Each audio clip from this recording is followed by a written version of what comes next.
지금 이 신호를 그냥 넘기시면 정말 위험합니다. 아침마다 가래가 끈적하게 걸리고 조금만 걸어도 숨이 턱까지 차오른다면 이미 폐는 마지막 경고를 보내고 있을 수 있어요. 많은 분들이 이런 증상을 나이 탓으로 돌리세요. 그런데 제가 오늘 분명히 말씀드리고 싶은 건 이건 절대 나이 탓이 아니라는 겁니다. 관리의 문제예요. 저는 30년 동안 폐 노화와 호흡기 건강을 연구해온 박도연입니다. 현장에서 수없이 많은 분들을 만나면서 확인한 사실이 하나 있습니다. 숨이 불편해졌다고 느꼈을 때 아무것도 안 하면 그 다음은 정말 빠릅니다. 한 달, 두 달 지나면서 계단 오르기가 힘들어지고 반년쯤 지나면 평지 걷기도 버거워지시는 분들을 저는 너무 많이 봤어요. 그래서 오늘은 약 이야기가 아닙니다. 지금 당장 우리 생활 속에서 바꿀 수 있는 것들, 그래서 폐를 살릴 수 있는 방법을 말씀드리려고 이 자리에 섰습니다. 특별한 게 아니에요. 물 마시는 습관, 부엌 환기하는 습관, 차 한 잔 끓이는 방법 같은 작은 것들이에요. 그런데 이 작은 것들이 모이면 폐가 정말 달라집니다. 제가 연구하면서 확인한 사실이에요. 혹시 요즘 숨 쉬는 게 예전 같지 않다고 느끼신 적 있으신가요? 아침에 일어났을 때 목에 뭔가 걸린 느낌, 조금만 빨리 걸어도 헐떡이는 느낌, 이런 게 있으시다면 오늘 영상 끝까지 봐주세요. 여러분의 폐가 보내는 신호를 어떻게 읽고 어떻게 대응해야 하는지 제가 하나하나 설명해 드릴게요. 여러분 요즘 숨 상태가 어떠신지 댓글로 한 줄 남겨주시면 제가 꼭 읽어보겠습니다. 몇 해 전 제 지인의 어머니 이야기를 하나 들려드리고 싶습니다. 73이셨는데 아침마다 기침이 심해지고 가래가 목에 붙은 것처럼 불편하셨대요. 그런데 나이 들어서 그렇겠지 하고 넘기셨다고 합니다. 누구나 그렇게 생각하잖아요. 나이 들면 당연히 그런 거 아니냐고요. 동네 마트까지 가는 길에도 몇 번씩 쉬어야 할 만큼 숨이 찼지만 가족에게는 괜히 걱정할까봐 말씀도 안 하셨죠. 혼자서 쉬엄쉬엄 다니시면서 그냥 버티신 거예요. 그러다 어느 날 손주와 산책을 나갔다가 중간에 주저앉게 되셨습니다. 손주가 깜짝 놀라서 울었대요. 그제야 몸이 보내던 신호를 돌아보게 됐다고 하시더군요. 그 뒤로 아주 작은 생활 습관 몇 가지만 바꾸셨어요. 아침에 따뜻한 물 한 컵 드시는 것, 도라지차를 제대로 끓여서 드시는 것, 요리할 때 환기 철저히 하시는 것. 이게 전부였어요. 그런데 한 달쯤 지나니까 아침 기침이 줄고 숨이 훨씬 편해졌다고 말씀하셨습니다. 마트까지 쉬지 않고 걸을 수 있게 되셨대요. 손주랑 산책도 다시 시작하셨고요. 이 이야기를 왜 드리냐면요. 폐는 나이가 들어도 관리하면 반응한다는 걸 보여드리고 싶어서예요. 포기하실 필요가 없다는 거예요. 오늘 영상에서 말씀드릴 내용은 여러분의 폐 관리 방식을 완전히 바꿀 수 있는 중요한 지혜입니다. 끝까지 보지 않으시면 가장 중요한 실천법을 놓치게 됩니다. 마지막에 나올 단 하나의 습관이 모든 것을 바꿀 수 있어요. 이런 중요한 정보를 더 많은 분들이 알 수 있도록 구독과 좋아요로 응원해주세요. 이 채널은 여러분의 건강한 노년을 응원합니다. 끝까지 보시면 왜 지금 당장 여러분의 작은 습관을 바꿔야 하는지 분명하게 깨닫게 되실 겁니다. 여러분의 식습관과 생활 습관을 바꾸는 작은 실천만으로도 충분히 일어날 수 있는 일이에요. 그래서 이제는 우리 일상에서 폐를 망가뜨리는 위험 요소들을 하나씩 짚어보겠습니다. 제가 30년간 현장에서 확인한 사실 중 하나가 있어요. 폐가 나빠지는 건 갑자기 오는 게 아니에요. 아주 작은 습관들이 쌓이고 쌓여서 어느 날 문제가 터지는 거예요. 그래서 오늘은 우리가 무심코 하고 있는 습관들 중에서 폐를 망가뜨리는 것들을 짚어드릴게요. 아침에 일어나면 목에 가래가 걸려있는 분들 많으시죠? 그런데 대부분 그냥 넘기세요. 원래 그런 거 아니냐고요. 그런데 이 부분이 중요해요. 아침 가래는 단순한 노폐물이 아닐 수 있어요. 기관지에 염증이 생겼다는 신호일 수 있거든요. 국내 호흡기 연구 자료에 따르면 만성적으로 가래가 지속되는 분들은 폐 기능 저하와 높은 연관성을 보인다고 합니다. 제가 만난 분 중에 72세 최성호님이라는 분이 계셨어요. 이분도 아침마다 가래가 있었는데 그냥 무시하셨대요. 나이 들면 다 그런 거 아니냐고요. 그런데 몇 달 지나니까 숨가쁨이 급격히 심해지셨어요. 나중에 알고 보니 기관지에 만성 염증이 생겨 있었던 거예요. 그래서 제가 당부드리고 싶은 건요. 아침 가래가 2주 이상 지속되면 반드시 원인을 점검하셔야 한다는 거예요. 특히 가래색이 짙어지면 절대 방치하지 마세요. 노란색이나 녹색으로 변하면 그건 몸이 싸우고 있다는 뜻이에요. 여러분도 아침마다 가래 때문에 불편하신가요? 다음으로 말씀드리고 싶은 건 물 마시는 습관이에요. 우리 기관지는 촉촉해야 제 기능을 해요. 점막이 마르면 기관지가 스스로를 청소하지 못합니다. 먼지나 세균이 달라붙어도 밀어내질 못하는 거예요. 해외 폐 건강 연구에서도 수분 섭취가 부족하면 기관지 점막 기능이 떨어진다고 보고하고 있어요. 68세 이정희님이라는 분을 만난 적이 있어요. 이분은 평소에 물을 거의 안 드셨대요. 커피나 차는 드셔도 맹물은 잘 안 드셨다는 거예요. 그런데 제가 미지근한 물을 조금씩 자주 드시라고 권해드렸더니 한 달 만에 기침이 확실히 줄었다고 하시더라고요. 그래서 이렇게 해보시면 도움이 됩니다. 미지근한 물을 한꺼번에 많이 드시지 말고 조금씩 자주 드세요. 여기서 주의할 점은 찬물은 오히려 자극이 될 수 있다는 거예요. 특히 아침에 일어나자마자 찬물 드시는 분들 계신데 기관지에는 좋지 않아요. 여러분은 하루에 물 몇 잔 드시나요? 도라지가 폐에 좋다는 건 많이들 알고 계시죠? 그런데 도라지를 잘못 먹으면 효과를 못 보실 수 있어요. 가장 흔한 실수가 껍질을 벗기는 거예요. 껍질을 버리시면 중요한 성분도 함께 사라집니다. 도라지에 들어있는 사포닌이라는 성분이 기관지 보호작용을 하는데 이 성분이 껍질 쪽에 많이 들어있거든요. 75세 김동수님은 원래 도라지를 드실 때 껍질을 깨끗이 벗기고 드셨대요. 그런데 제가 껍질째 드시라고 말씀드렸더니 흙만 깨끗이 씻어서 껍질째 차로 끓여 드시기 시작하셨어요. 그랬더니 가래가 묽어지고 목넘김이 훨씬 편해지셨다고 하시더라고요. 다만 도라지가 약간 쓴맛이 있고 속이 약한 분들은 불편할 수 있어요. 그럴 땐 감초를 함께 넣어서 끓이시면 됩니다. 여러분은 도라지 드실 때 껍질을 벗기고 계셨나요? 생강도 기관지에 좋은 식재료예요. 그런데 생강은 성질이 강해서 먹는 타이밍이 중요합니다. 공복에 생강을 드시면 위장에 부담이 돼요.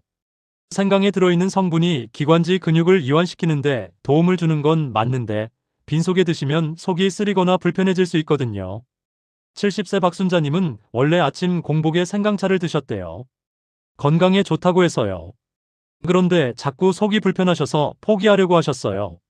제가 점심 식사 후에 따뜻하게 드시라고 말씀드렸더니 속 불편함 없이 효과를 보셨다고 하시더라고요.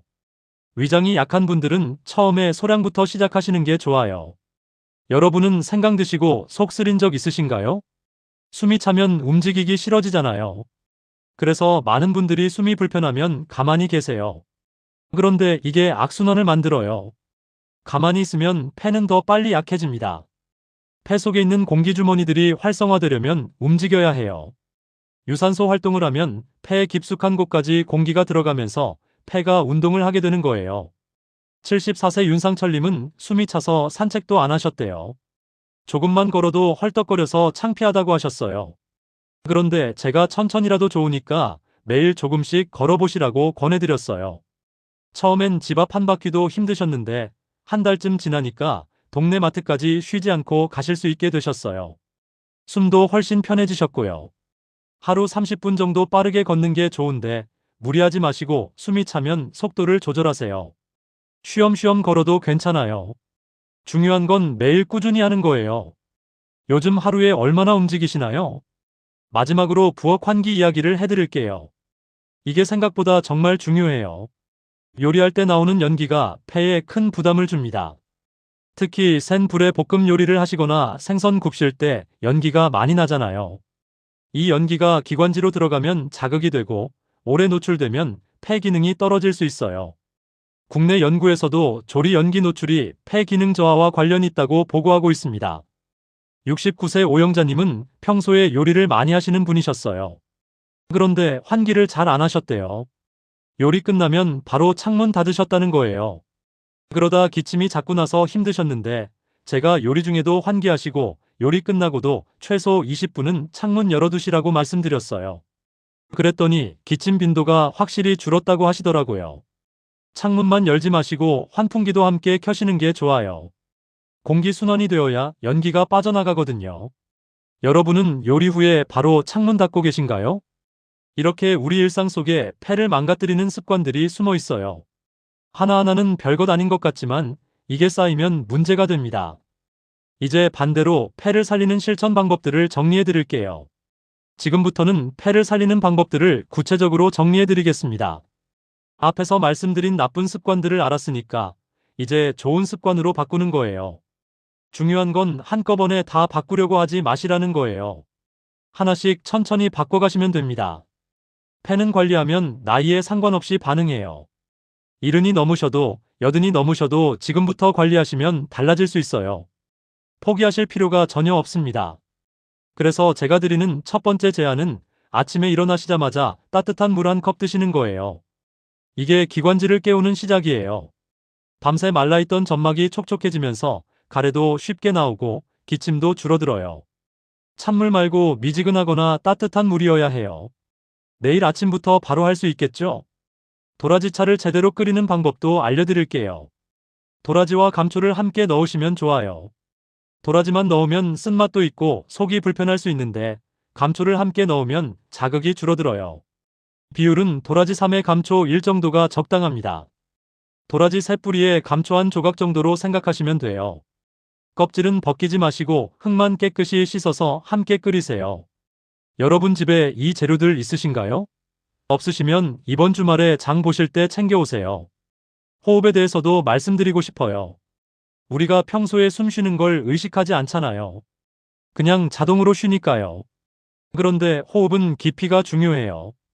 얕게 숨 쉬면 폐에 깊숙한 곳까지 공기가 안 들어가요. 그러면 폐 아래쪽이 점점 안 쓰이게 되고 기능이 떨어져요. 숨 참기 오래 한다고 폐가 좋아지는 게 아니에요. 오히려 천천히 깊게 들이쉬고 천천히 내쉬는 게 중요합니다. 걸으실 때 호흡에 집중해 보세요. 네 걸음 동안 천천히 들이쉬고 네 걸음 동안 천천히 내쉬는 거예요. 이렇게 하시면 자연스럽게 깊은 호흡이 됩니다. 처음엔 어색하실 수 있는데 며칠만 하시면 익숙해지실 거예요. 호흡에 집중해 본 적 있으신가요? 코 관리도 중요해요. 코와 폐는 하나의 통로로 연결되어 있거든요. 코가 건조하면 들어오는 공기가 제대로 걸러지지 않고 폐로 들어가요. 먼지나 세균이 그대로 들어간다는 뜻이에요. 그래서 코 건조를 방치하시면 안 됩니다. 실내 습도를 적절하게 유지해 주시는 게 좋아요. 가습기를 쓰셔도 좋고 젖은 수건을 방에 걸어두셔도 됩니다. 그리고 집안 청소도 중요해요. 먼지가 많으면 코로 들어와서 결국 폐에 부담이 됩니다. 특히 침구류에 먼지가 많이 쌓이거든요.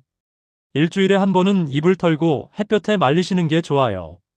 집안 공기 상태는 어떠신가요? 생강차 드시는 분들은 타이밍을 꼭 지켜주세요. 아까 말씀드렸듯이 공복에 드시면 속이 불편할 수 있어요. 점심이나 저녁 식사 후에 드시는 게 좋습니다. 생강을 너무 많이 넣지 마시고 한 컵에 생강 한두 조각 정도가 적당해요. 꿀을 조금 넣어 드시면 목넘김도 부드럽고 맛도 좋아집니다. 환기는 습관으로 만드셔야 해요. 요리할 때만 환기하시는 분들이 많은데 평소에도 하루에 두세 번은 창문을 열어서 공기를 바꿔주시는 게 좋아요. 아침에 일어나서 한 번, 점심 먹고 한 번, 저녁에 한 번. 10분만 열어두셔도 됩니다. 환기하는 습관이 들어있으신가요? 운동은 무리하지 않는 게 중요해요. 숨이 차는데 억지로 빨리 걸으시면 오히려 안 좋아요. 천천히 걸어도 괜찮습니다. 중요한 건 매일 하시는 거예요. 비가 와서 밖에 못 나가시면 집안에서 제자리 걸음이라도 하세요. 팔을 흔들면서 제자리에서 걸으시면 그것도 운동이 됩니다. 오늘부터 해보실 수 있겠죠? 이렇게 하나씩 바꿔가시면 폐가 달라지는 걸 느끼실 수 있을 거예요. 한 달, 두 달 지나면 아침 기침이 줄고 숨 쉬는 게 편해지고 걷는 게 수월해지실 거예요. 지금부터 시작하셔도 늦지 않았어요. 이제 오늘 내용을 정리하면서 마무리하겠습니다. 오늘 이야기의 핵심은 단순합니다. 숨이 불편한 건 나이가 아니라 관리의 문제라는 점이에요. 많은 분들이 숨이 차고 가래가 끼면 나이 탓을 하세요. 이제 나이가 있으니 그런 거 아니냐고요. 그런데 제가 30년간 현장에서 확인한 건 관리하시는 분들은 70이 넘어도 80이 넘어도 숨이 편하시다는 거예요. 반면에 관리 안 하시는 분들은 60대에도 숨이 힘드세요. 오늘 말씀드린 내용을 잘못된 상식과 올바른 관리로 정리해 드릴게요. 첫째, 아침 가래는 나이 들면 원래 있는 거다. 아니에요. 2주 이상 지속되는 가래는 기관지 염증 신호일 수 있으니 반드시 점검하셔야 해요. 둘째, 도라지는 껍질을 벗기고 먹어야 한다? 아니에요. 껍질째 드셔야 좋은 성분을 섭취할 수 있어요. 셋째, 생강은 아침 공복에 먹어야 효과가 좋다? 아니에요. 식후에 드시는 게 위장 부담을 줄일 수 있어요. 넷째, 숨이 차면 쉬어야 한다? 아니에요. 천천히라도 움직여야 폐가 활성화됩니다. 다섯째, 환기는 요리할 때만 하면 된다? 아니에요. 하루에 여러 번 창문을 열어 공기를 바꿔주셔야 해요. 잘못 관리했을 때와 제대로 관리했을 때 차이는 정말 큽니다. 아침 가래와 기침을 무시하고 물도 안 마시고 움직이지도 않으시면 폐는 조용히 무너집니다. 처음엔 숨이 조금 차는 정도지만 몇 달 지나면 계단 오르기가 힘들어지고 1년쯤 지나면 평지 걷기도 버거워지실 수 있어요. 그리고 한번 나빠진 폐는 되돌리기가 정말 어려워요. 반면에 제대로 관리하시면 달라집니다. 아침에 따뜻한 물 한 컵, 도라지차 제대로 끓여 드시기, 식후 생강차, 하루 30분 걷기, 환기 습관. 이런 작은 것들을 꾸준히 하시면 한 달 뒤, 두 달 뒤에 아침 기침이 줄어드는 걸 느끼실 거예요. 숨 쉬는 게 편해지고 걷는 게 수월해지실 거예요. 손주랑 산책하는 게 즐거워지실 수 있어요. 오늘 당장 실천할 수 있는 단 하나를 고르신다면 저는 아침에 따뜻한 물 한 컵 드시는 걸 추천드려요. 이게 제일 쉽고 바로 할 수 있으니까요. 내일 아침에 일어나시자마자 미지근한 물 한 컵 드세요. 이 작은 행동이 기관지를 깨우는 시작입니다. 그리고 그게 습관이 되시면 다음 단계로 도라지차 끓이기, 그 다음에 걷기 운동. 이렇게 하나씩 늘려가시면 됩니다. 다음 영상에서는 폐 건강을 망치는 의외의 음식 조합에 대해 말씀드리겠습니다. 우리가 건강에 좋다고 생각하고 먹는 것들 중에 실은 폐에 안 좋은 조합이 있어요. 이걸 모르고 드시면 오히려 역효과가 날 수 있습니다. 다음 영상도 꼭 챙겨보세요. 오늘 내용이 도움이 되셨다면 댓글로 요즘 숨 상태를 한 줄로 남겨주세요. 아침에 가래가 있으신지, 조금만 걸어도 숨이 차신지, 아니면 지금은 괜찮으신지. 여러분의 이야기를 들려주시면 제가 꼭 읽어보겠습니다. 그리고 오늘 말씀드린 것 중에 먼저 실천해보고 싶은 게 있으시면 그것도 적어주세요. 함께 건강하게 나이 들어가요.